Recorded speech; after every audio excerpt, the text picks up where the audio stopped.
How to play Please Donate in Roblox on iPad.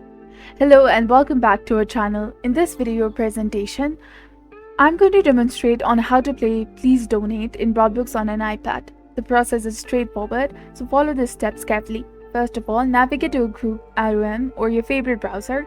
Once there, locate the search bar and type in Roblox. Click on the search icon to view the results and scroll down to find the relevant information about Roblox, including platforms, developers, modes, and more.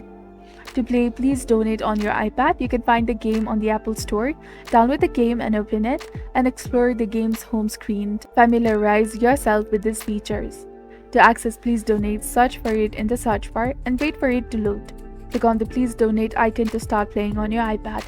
So if you found this video helpful in learning how to play Please Donate in Roblox on an iPad, please consider liking and subscribing for more helpful tips and tutorials. Thank you for watching. See you in the next one.